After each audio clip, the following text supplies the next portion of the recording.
Of course, our subject is China, and the topic I think is a wonderful one.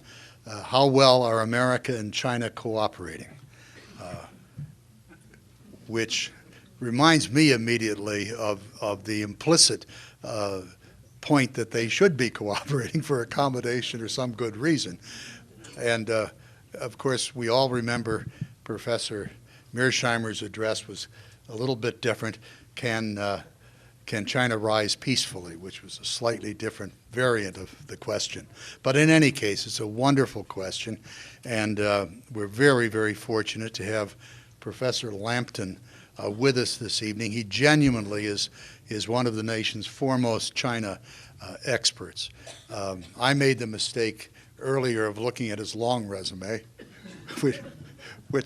which I won't dare begin to deal with. But it reminds you of the extraordinary career which Professor Lampton has had. Let me just mention a couple of aspects of it. Of course, he was educated at Stanford University, Phi Beta Kappa, PhD from Stanford, began his teaching career at Ohio State. And then he started China Studies programs at two impressive organizations, the American Enterprise Institute and the Center for the National Interest. And then he served as president of the National Council for United States-China relations. And then, of course, went to SAIS, where he's been now for 15 or 20 years. He was dean of faculty at one time at SAIS, a very distinguished honor, and heads the China program there, and is now the George and Sadie Hyman Professor. The books that he's written are interesting. Let me just say one thing that his short resume says, and that is that he specializes in internal affairs in China, in China's foreign policy, in decision-making, and in U.S.-China relations. And the books that he's written indicate all of that. The enormous services that he's done for the community, both here in the United States and in China as well, are underlined by the various organizations that he's a part of and serves. He has been serious in the pursuit of research studies. He's been active in organizations which are devoted to that. Legal affairs as well. In short, the major links between us and China have major organizations which he in one way or another has been a part of. And it shows a interesting practical grasp beyond his excellent academic work. And in conjunction with that, one should note that he was the first recipient, the inaugural awarding of the Scalapino Award for those who have made exceptional contributions to the understanding of Americans of the vast changes taking place in Asia, and for bridging the gap between academe and policy. And the Russians and Chinese both note what he's doing. He's an honorary fellow at the Institute for American Studies, part of the Academy of Sciences in China, and he's received an honorary doctorate from the Institute for Far Eastern Studies in the Soviet Union. So his reputation is large and well-deserved. And I would just mention one further thing, the unique generosity which runs throughout his career. He's been very good about sharing his knowledge in a variety of ways. And he's published beyond his books, which are quite notable. He's, of course, published articles in the major journals of the country. And he's appeared on a lot of news programs. And I'm amused because not only has he been on Charlie Rose and NPR, but he's also been on Fox News on occasion. So that makes you kind of a Renaissance man today, if you can bridge these gaps. But anyway, it's a wonderful set of accomplishments which mark his career. His next book is going to be on a very interesting subject, that is the changing views of Chinese leadership with respect to both internal governance and the external world. So Professor Lampton comes tonight filled with information, which he'll share with us in about 30 minutes or so, and answer our questions. Professor Lampton, it's a pleasure.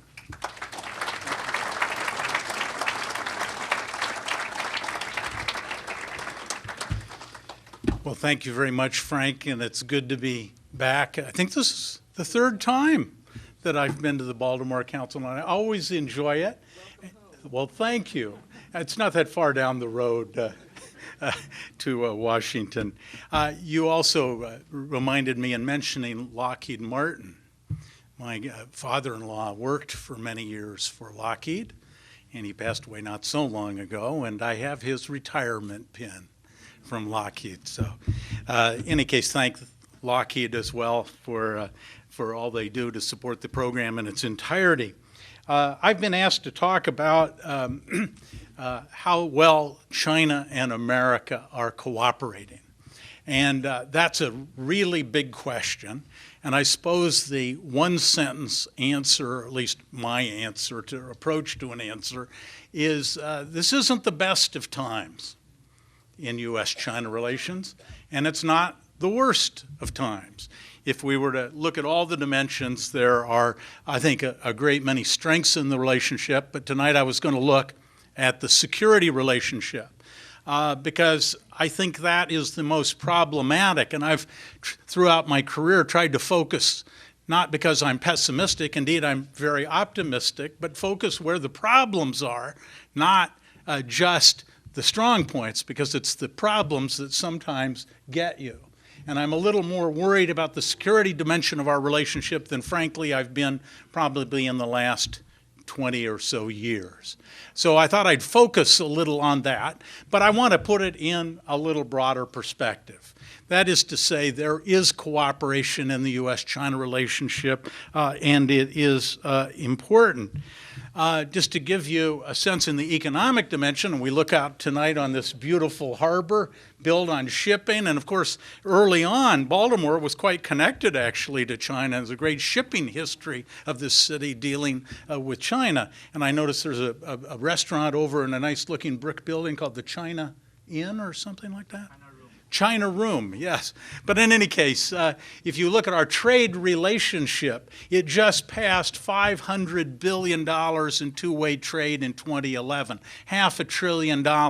And probably for more than 10 years, U.S.-China trade or U.S. exports to China have been the most rapidly growing part of, or the most rapidly growing export market that the United States has. So the economic relationship, we're all aware of the intellectual property violations and the trade deficit, and I don't mean to say those are irrelevant problems. They're not, but they are problems of a growing dynamic relationship in which I think the pluses greatly outweigh the negatives. But we can talk about that. If you look at the financial aspect, of course, China is the biggest foreign creditor of the United States in terms of United States Treasury securities, agency debt, and so on.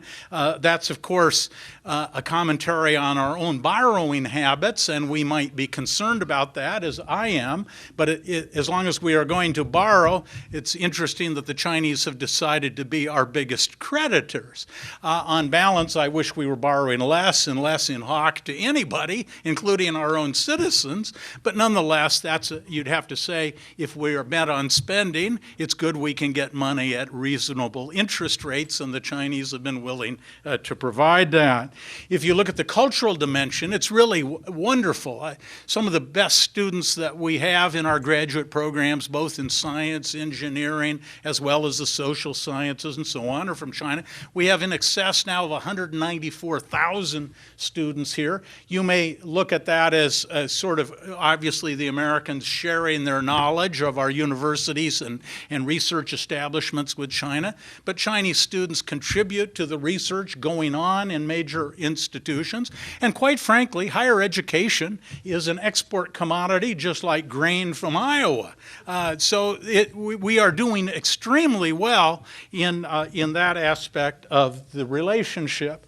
Also, if you think about back to the 1980s and Japan and all of the trade problems we have. And I remember at that time we had, and the members of Congress, some of them were out on the steps of the Capitol beating Toyotas with sledgehammers and smashing electronics from Japan.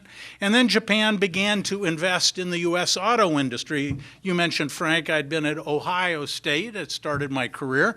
That was at the same time Governor Rhodes was luring Japanese investment to Marysville, Ohio, began to build Japanese cars, and it was a great boon for the Middle West, and then later the South, and so forth. Now China is following in Japan's wake, trying to get better places to put its capital than U.S. Treasury notes in the first case, but also to invest in American communities and begin to employ Americans. This is having a positive effect in many communities, and they've only invested about $6.5 billion to this point, but it's gaining steam. Just very recently, we've had American governors going to China seeking investment there. It's growing rather rapidly. So that's certainly good. The United States and China are engaging in cooperative development of technologies to deal with carbon dioxide and so forth, and energy conservation and so on. A very good area of Sino-American cooperation. Also, if you just look to the management of the global financial crisis starting in the fall of 2008, China and the United States actually cooperated out of nothing more than economic self-interest to keep the global economy and our own individual economies going. If you look to the Gulf of Aden and all the pirates, Somali pirates and all of this, China now is part of an international naval force. There's more to be said about that, but we're cooperating to maintain maritime security even in the Gulf of Aden. China's trying to cooperate more with international peacekeeping missions, is the biggest member of the permanent five of the United Nations in terms of commitment of peacekeepers around the world. So the point is, and we could go on and on and on, there are important areas of cooperation that I'm not going to dwell on, but a total assessment of this, how well are we cooperating, certainly ought to take that into account.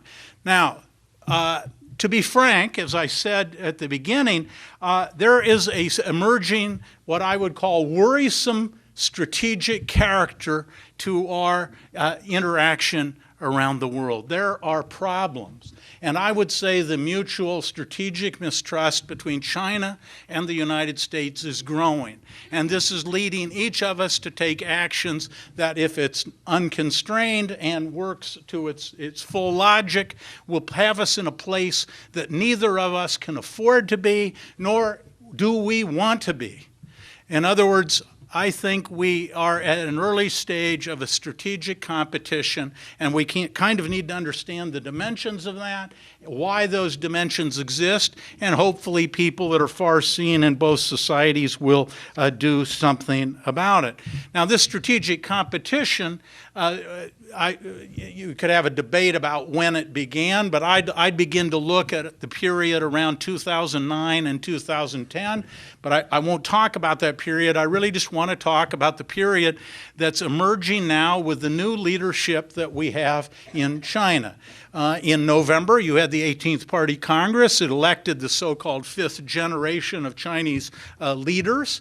And then just in March, you had the National People's Congress that produces the state leaders, foreign minister, state counselor that manages foreign policy for China, defense minister, and similar such posts. So you have a kind of rolling transition that's occurred over the last 6 months, and we can now see who's ruling China. Xi Jinping is his name. He's the general secretary, the president of China, and also head of the military commission, the head of the military. So he's the supreme leader holding military power, state power, and party power.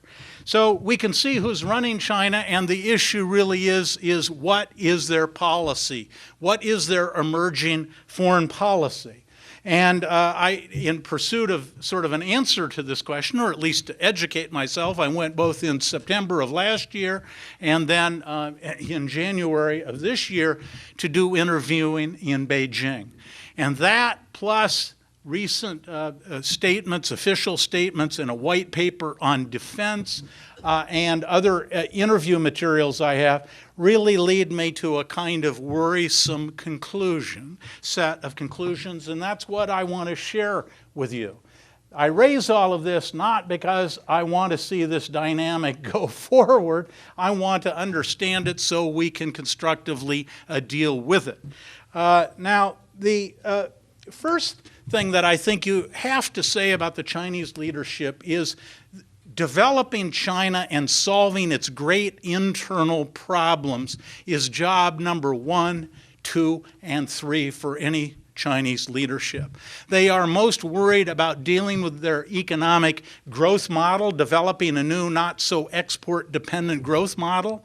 They are urbanizing at the rate of probably 30 to 40 million people a year flooding into their cities. They have a middle class that's probably 350 million people, the size of the United States, which still leaves them with 1 billion relatively poor people in addition. So China's got its leaders, they have their hands full dealing with this society. That's the basic fact. But this leadership also needs to guarantee the external environment doesn't create so many problems for them, they can't focus internally. And further, the Chinese leadership, I think, is worried about its own legitimacy in the eyes of its people. It's got to keep economic growth going, but it has to defend China's interests in the world. And China's becoming stronger, and China's people expect that the government is going to stand up for their understanding of their own interests. So the first is a complicated job of keeping development going, keeping a stable external circumstance, and appealing to the intrinsic nationalism of Chinese people who see themselves getting stronger and stronger in the world and expect their government to stand up for their understanding of their interests. As a result, I think the new leader in China, Xi Jinping, I'll put this more starkly if we can take the rough edges off in the Q&A. I don't mean it to sound as sharp as it will, but if I put it sharply, it'll be clear at least where I'm heading in my thinking. I think the policy that's emerging from China's new leadership at the current time really could be something you might call show the steel, meaning the Marines show the steel, enhance deterrence, meaning have capacity to defend China's interests through threat rather than action, show that you are not entirely dependent on the United States by showing you have options in other parts of the world. And basically, you remember I used to work at the Nixon Center.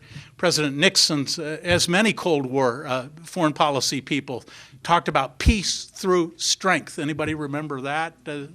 Well, that's essentially, I think, the policy that's emerging with China. Peace through strength. I think China was always amazed that 5% of the world's people, the United States, could have such power and influence in the world. And basically, I think China is looking at how we handled power in the Cold War and figured that 5% was pretty powerful in the world for a long time. Maybe we have something to learn. So I think this policy that's emerging from China is the Chinese version, really, of peace through strength. Now, just about a week ago, the Chinese issued their defense white paper. I believe this is the 8th, if memory serves me right, 8th white paper. And it's a departure from the previous defense white papers that China's issued. But in any case, they were describing their policy is to, quote, build a strong national defense and powerful armed forces, which are commensurate with China's international standing and meet the needs of its security and development. Power and national strength commensurate with China's standing. Well, China's now the #2 economy in the world, and probably between 2020 and 2030, unless something happens, it'll be the world's largest economy in aggregate terms, not in per capita terms. Is the implication then that China's going to have a military that is, quote, second to none. How comfortable are China's neighbors going to be with that definition of military force, or for that matter, the United States, Japan, or the Koreas? So I would say China has this peace through strength. Now, the second part of this is what I mentioned about deterrence. In the past, China's leaders and academics and the people you talk to about security in China always talked about China being reactive. You people do something and we react. We don't initiate. But China is now talking less about being reactive, and I think moving towards being more proactive, defining its interests and then trying to deter countries from pushing against those interests. And it's doing so in classical ways, whether it's acquiring more powerful nuclear forces, whether it's getting the capacity to attack American aircraft carriers in the East China Sea to keep them away from Taiwan and intervening.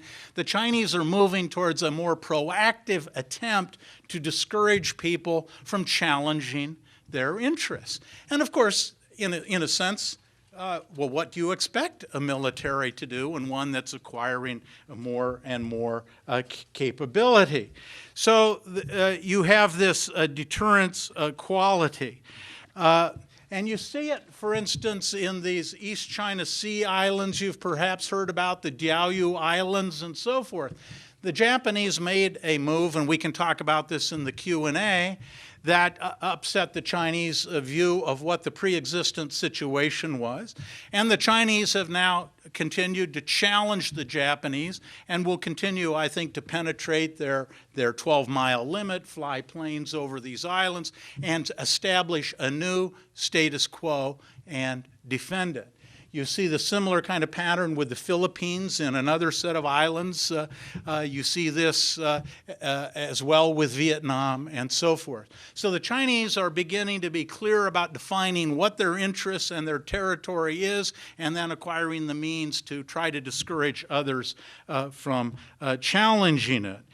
Certainly another whole feature of this peace through strength is that China is trying to show the United States that it has diplomatic options. That is to say, just look at China's leader, Xi Jinping, traveled on his first trip. Where did he go? He went to Russia. He went to South Africa. And he went to two African countries in addition to South Africa. Essentially, what I think is the message here is that China increasingly has interests all over the world. It has important relationships that aren't limited to the United States. And if the United States isn't cooperative, we have options elsewhere. Now, what I was told consistently and what I believe is this is sort of the opening gambit. Show the United States that we're in a new era. We have new strength, military strength. Show the Americans what our interests are and show that we're prepared to defend them, and maybe the Americans will be more limited in the pushback. Show that we have diplomatic options. Show this is a new era. It's the new guy saying, I'm not as weak as the last guy. I think in about a year or two, a couple of things are going to happen. He's going to find his alternatives aren't as good as he hopes, that the Russians aren't going to be as cooperative as he expects, because the Russians and the Chinese have lots of differences among themselves. And I think he is hopeful of then moving in a positive direction with the United States. So to some extent, the problem is how can we get through the next year or two without a big deterioration so that each can calibrate at the other and move in a more diplomatic effort. But of course, there's another possibility.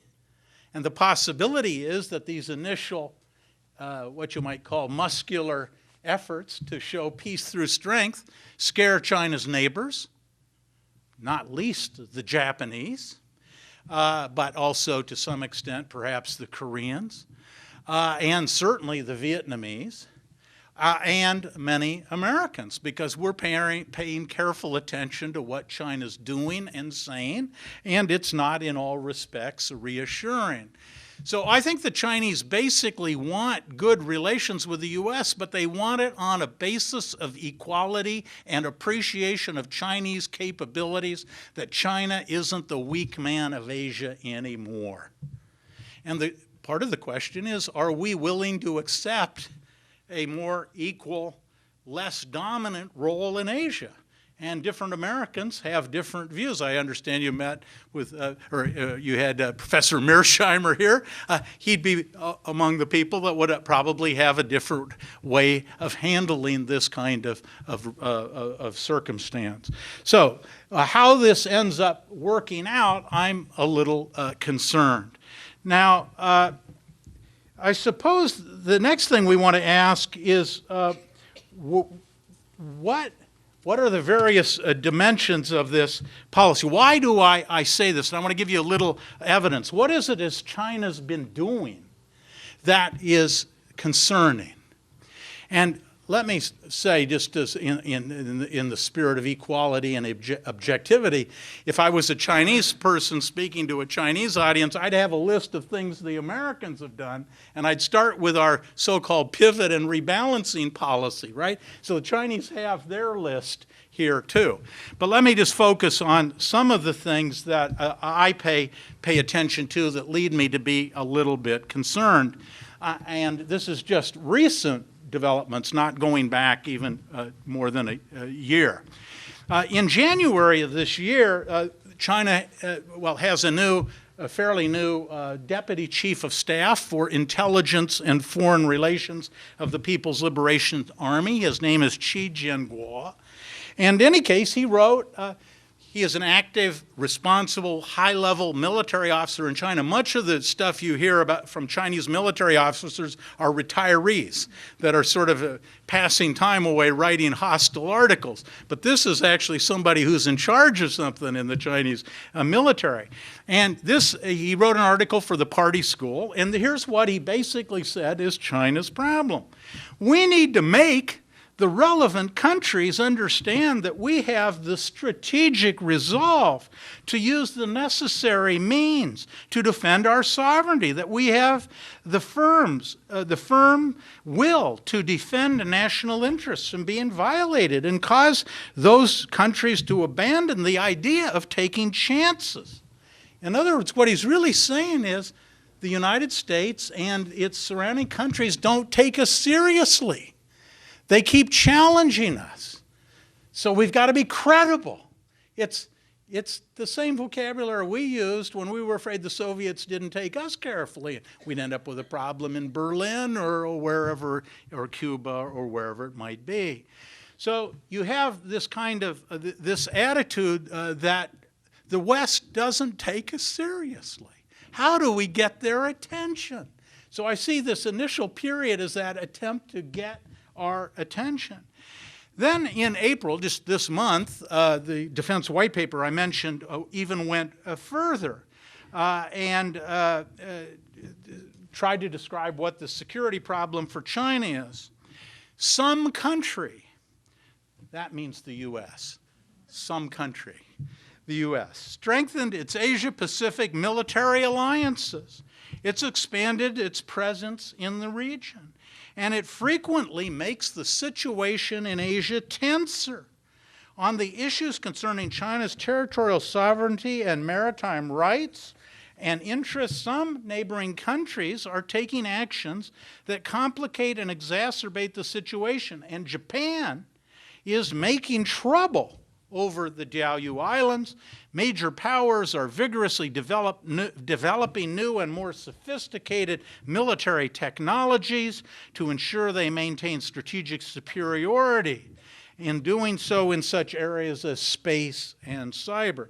So the second thing is that the U.S. is in the region, strengthening alliances aimed at China, containing China, keeping China down, and building new military technology that will, in effect, maintain American superiority for the foreseeable period.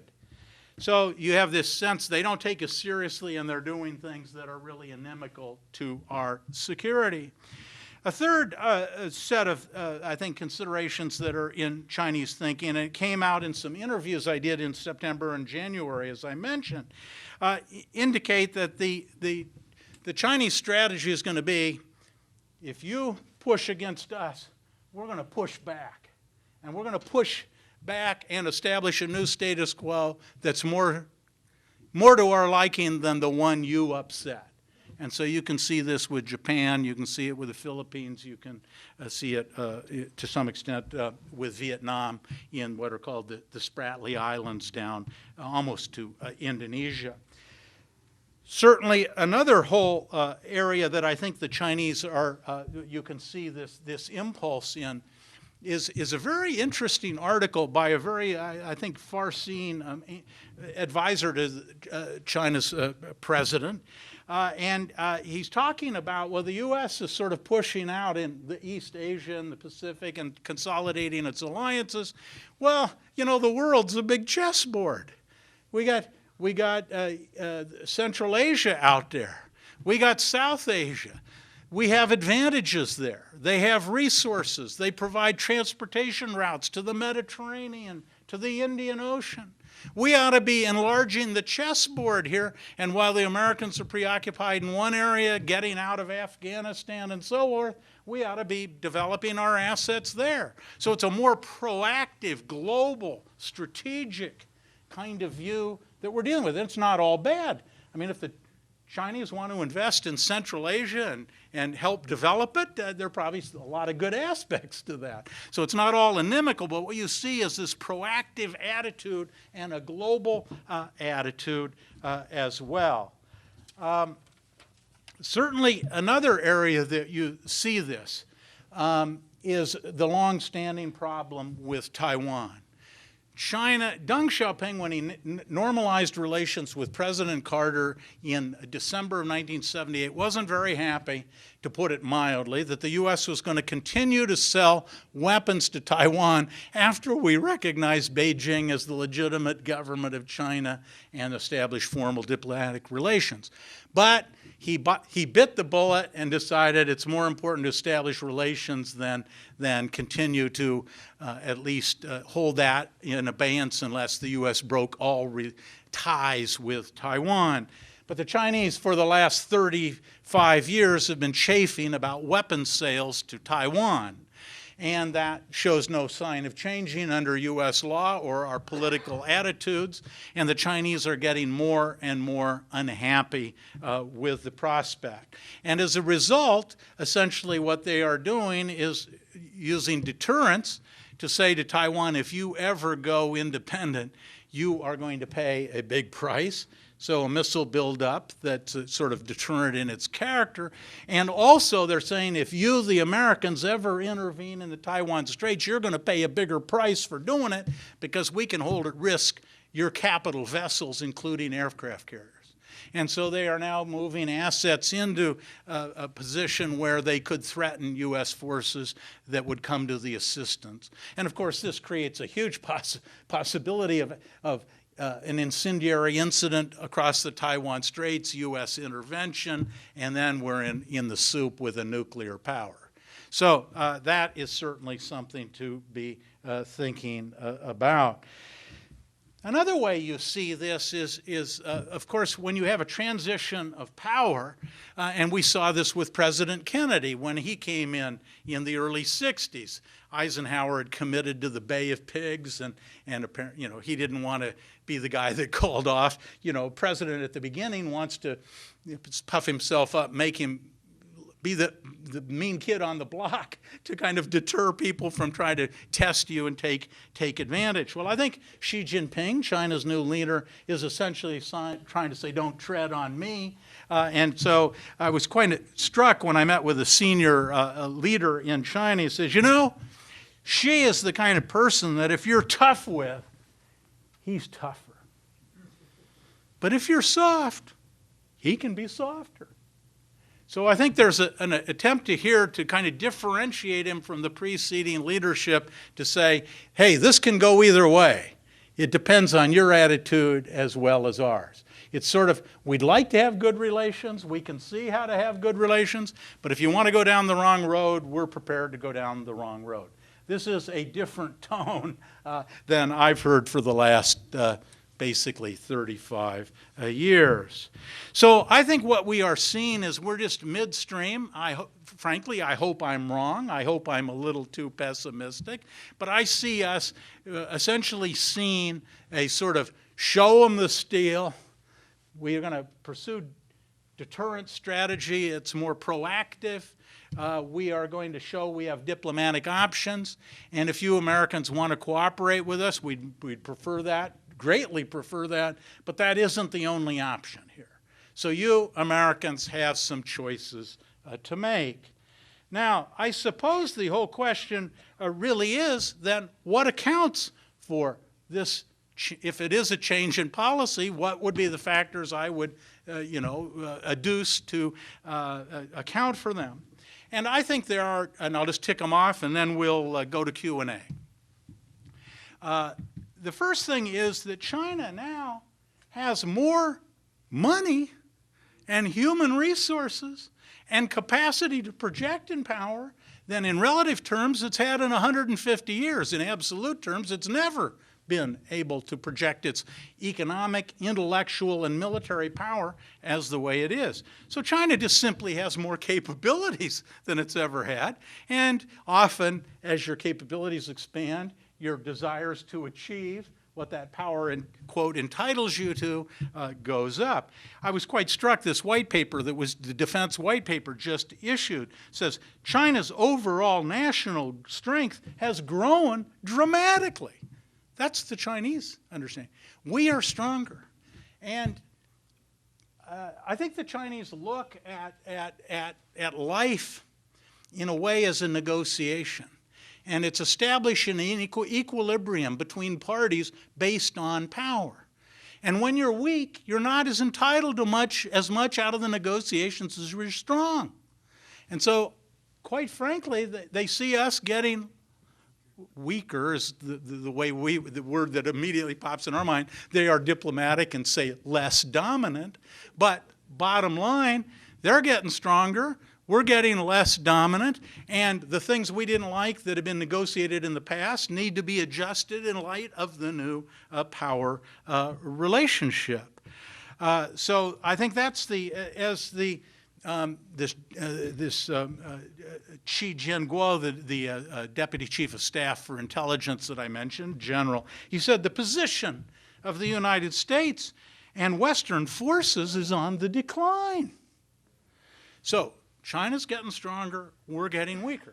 Now, one of the things that we have to do is renew ourselves economically and intellectually, and that'll have a lot of positive effects. In other words, the problem isn't entirely the Chinese, it's the perception of our inability to govern ourselves in the way I think most of us would probably think would be more effective. So, in any case, China's getting stronger, we're getting weaker. Then there's, of course, the fact that public opinion is playing a bigger role in China. China's leaders overall are less dominant in their society. Certainly Mao was totally dominant. Deng Xiaoping was real dominant. But subsequent leaders are getting weaker in relationship to their society. So they have to care more about public support. And public in China says, we've got the power, why do we have to put up with all of these unsatisfactory arrangements and constant carping of the Americans and so forth. So you have these weaker leaders that are more responsive to a more nationalistic circumstance in China. Also, and this may surprise, well, maybe I'll be interested in asking whether this surprises you or not. The Chinese are absolutely, and I think this applies both to the public but certainly to the leadership, is that the long-term objective of the United States is to produce a regime change in China. That is to say, a change in the governing philosophy in the direction of democracy. Now, this is very clear, and let me just read what I think several Chinese have mentioned to me they paid particular attention to. And this was President Obama speaking to the Australian Parliament in November 2011. And do what I ask my students to do. Don't listen with American ears. Listen with Chinese ears and interpret. What does this sound like to you, given your experience of foreign invasion and interference in this whole gestalt that the Chinese had? Here's what President Obama said as he was sort of marching across the Pacific from Hawaii. He then went to Australia, then went to Indonesia, and along the way made speeches, but this was his speech to the Australian Parliament. Other models of governance have been tried and failed. Fascism and communism rule by one-man committees. They failed for a simple reason. They ignore the ultimate source of power and legitimacy, the will of the people. Yes, democracy can be messy and rough, but we know in our democracies we are blessed with the greatest form of government known to man. Now, I'm not here to question the veracity or what we think of that statement, but that sounds like, to the Chinese, you have in mind a different government for the Chinese people than we have. And there's a lot of talk about the U.S. trying to, encourage internet freedom. The United States has an active program to try to jump the great cyber firewall of China and bring unvarnished news to the Chinese people. I can understand why we're doing that. I'm not here to endorse it or not. I'm just saying don't expect the Chinese government to appreciate the effort. So long and the short of it is, China, I think, is increasing power. Public opinion is playing a greater role. There's a perception of the United States as declining, that China doesn't need to put up with the indignities of the past by virtue of its weak position, and so it's going to push back. Anyway, I think those are some of the considerations that lie behind this more proactive, assertive kind of policy. Well, I won't, we can maybe save for our Q&A session. Is this, first of all, an accurate rendering of Chinese tendencies in Chinese foreign policy? Should we attach more importance to the cooperative dimensions I mentioned? But most importantly, what should the United States do if this is a reasonably accurate facsimile? Now, I think Professor Mersheimer would probably say, well, what do you expect? This is what happens when you have a rising power and a status quo power, and what you're seeing unfolding is exactly what I would predict. I guess I accord a much greater role for diplomacy and the intelligence of man to devise ways to avoid totally counterproductive conflict. That's why I say I'm an optimist. But long and the short of it is, what's happening in China is very big. It's very important to the world. We have to, I think, realize trends for what they are, but then we have to try to devise intelligence means to deal with them. And as I tell my students, that's the problem we're leaving you with.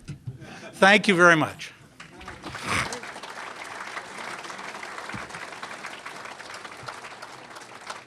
I've been instructed to field my own questions, and I'll try to alternate front and back and side.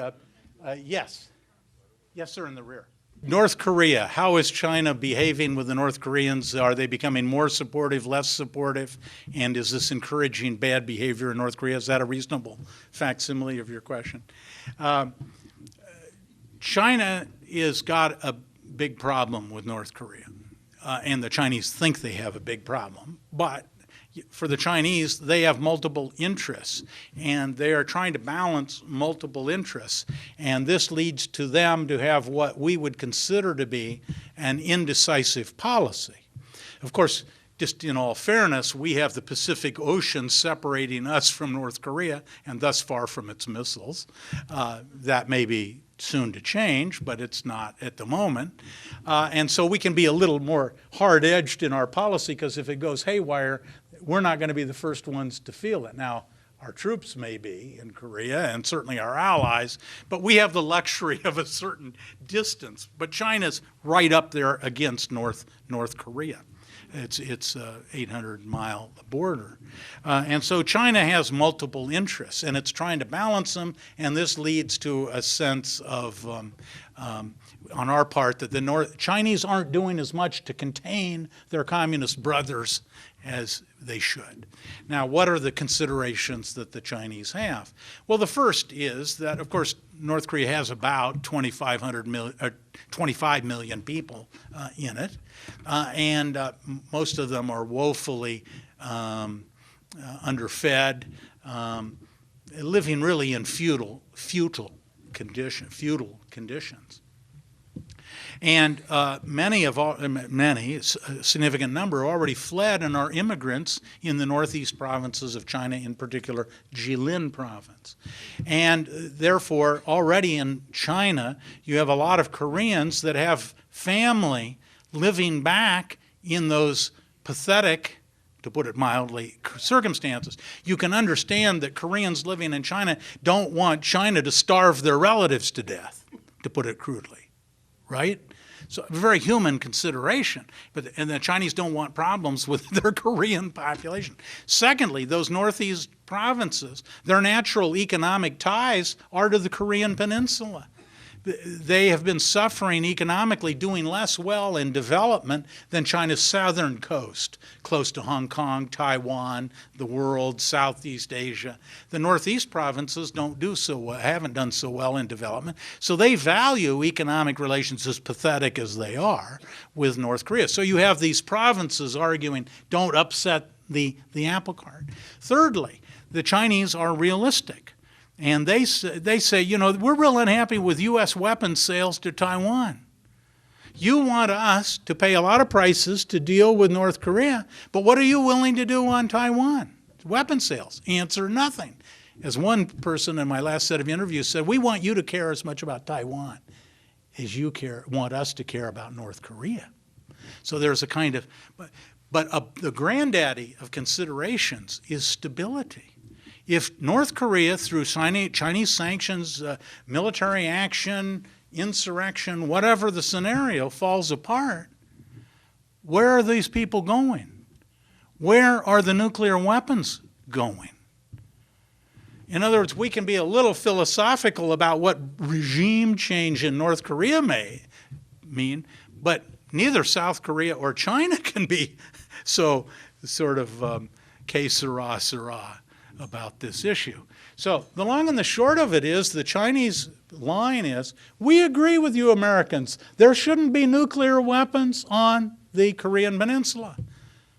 But we also agree the Korean Peninsula should stay stable. And if we are forced to choose between stability and nuclear weapons, we can live with nuclear weapons. We can't live with instability. And the Chinese have been very consistent since 1994, if not before that, on that issue. So when Mr. Kerry went, and I hope I'm wrong, he was optimistic that this time the Chinese have had it with the North Koreans. They have had it, actually. But that isn't going to change their I don't think, going to change their fundamental policy. They may do something in the UN Security Council after it's watered down and so forth. But China's not going to run the risk of destabilizing North Korea. And they don't, frankly, necessarily want a united Korea with South Korea in charge that's an ally of the United States. Thank you very much. We'd rather have a buffer area. So, you know, the Chinese are realists. And, you know, the truth be told, the United States isn't going to use force against North Korea. We're not.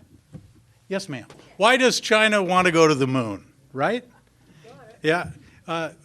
Partly a frivolous, not entirely frivolous, because the U.S. did, and that's what great innovative powers do, and it'll be a message to the world that China's back. But what's up there for them? Well, potentially the high ground.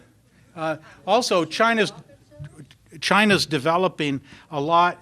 Part of what's going on in the world, of course, is the development of global communications and sensing technologies and so forth. So in the race to the moon, or let's say the move to the moon, is really part of a very broad space program that China has.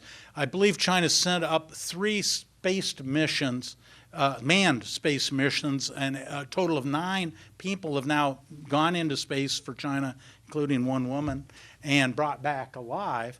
So China's developing the technology in order to develop all the aspects of space power. I remember meeting with President Jiang Zemin some years ago, and he said, essentially, you know, you Americans say all people and all views are equal, but that's not true because you dominate global communications. You can get your message out to the world simultaneously. We can't. We're going to acquire these capabilities and so forth.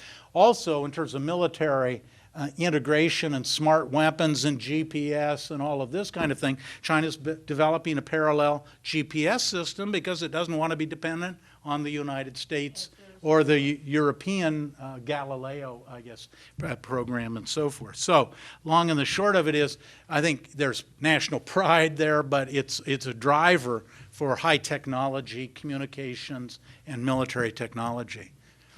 Yes, sir, in the back.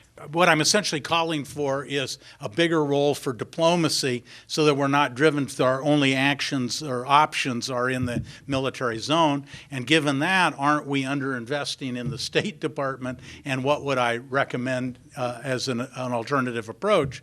Well, first of all, in fact, under Secretary Clinton, when she was there, in fact, even the Defense Secretary was saying, and former Secretaries of Defense were saying, we need to spend more on the State Department. The implicit being, even if it comes at some expense to the Pentagon, maybe we need more diplomacy here. So I think we have underfunded the Department of State. But I think diplomacy is a lot more than just the State Department. In other words, I would find we have some improvement to do in our foreign policy more broadly painted than just. First of all, an important part of it is cultural and people-to-people relations, and we have all sorts of organizations in this country that do a wonderful job at connecting with counterparts, whether it's orchestras or universities. I mean, Hopkins has had for, since 1985, run a joint school in China that's turned out now probably around 3,000 graduates that are moving into leadership positions. So we don't want to make diplomacy in the broad sense only the responsibility of the State Department, but I think it's also governors. Essentially, I think thus far underutilized is states. I mean, governors here and certainly provincial secretaries in China, provinces in China are bigger than most countries of the world.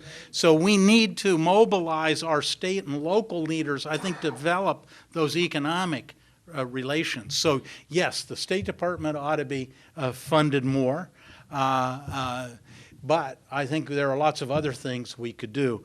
Also, you know, frankly, I think we need to be more skillful in launching some of our policies. Just a personal opinion, but I think I owe you the courtesy of what I think is an honest answer. I think this one in November of 2011. I think the new Asia rebalance, so-called pivot, put more emphasis on Asia, was not skillfully rolled out. I think we created undue anxiety and the image of a more militarized policy than our government actually intended. If I was really a bit cynical, I would say part of that policy was rolled out with the presidential campaign in mind to look tough. And then the problem is the Chinese actually listen to what you say. And they don't only listen to what you say, they look at what you're doing. And so when we put a modest, to be sure, 2,500 troops rotating through Darwin in Australia, the Chinese attached more importance to that, frankly, than I think they should have. But we pushed all of the buttons. So I'll just give you one more example. Mrs. Clinton, Secretary Clinton, was in Manila Harbor standing on the deck, I think, of the destroyer Fitzgerald, if I remember the ship's names right.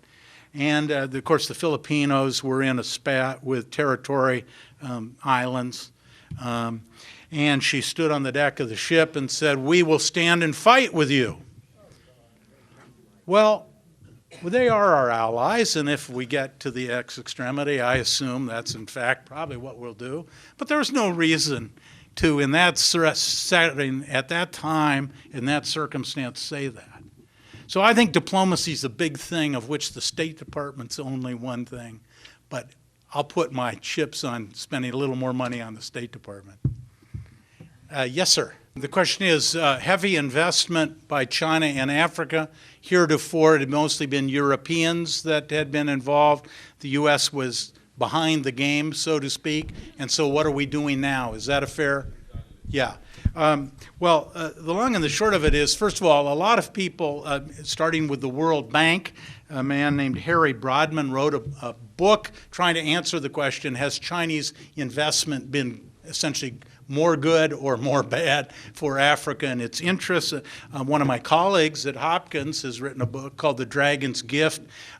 Is investment by China helping Africa develop or not? So there's a lot of interest in this, and by implication, what should the U.S. be doing and so forth.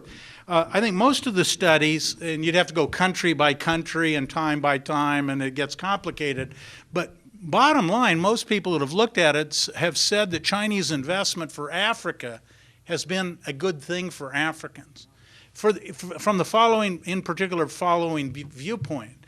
And that is that most of all, what developing countries need is businesses. They don't need charity, if you put it that way. They need businesses. And the Chinese are very business-oriented. They invest in, they're smart business people. And they build businesses that are at least viable. Now, they may not treat their workers in all respects as we would wish, or either our ideals or our practice. They don't care as much about environmental consequences and so forth. So I'm not endorsing everything. But fundamentally, when you're poor, you need a job and you need a sustainable source of income. And the Chinese want to make money, and therefore they're interested in investing in profit-making enterprises. Now, having said that, China has made lots of mistakes, employing too many expatriates, marginalizing its own, the indigenous workers. So no one's saying there aren't problems here. But basically, if you just ask the question, is China better off, or is Africa better off for Chinese investment or not, most of the people that have looked at it seriously say, yeah, they're better off. Now, the U.S., of course, sees all this activity, and we begin to wonder, well, first of all, we worry about the collateral environmental and human rights issues. Also, the U.S., I would say, and I'm very proud as an American, working in more medical areas. We ought to talk about malaria control and some of these things, and polio and some of these diseases. We've played a role with the World Health Organization. But in the investment area, quite frankly, I think your description is correct. The U.S. wasn't very involved there, and we got more interested the more China got involved. So the degree to which they in effect, by force of competition, got us more involved, I take that to be a good thing. So this is what I mean. This rise of China is really multiple facets. It's not an unadulterated good, but it's certainly not an unadorned evil either. It's mixed like most human activity. I have to apologize to everybody who has a question, but I do thank our guest for an absolutely wonderful evening.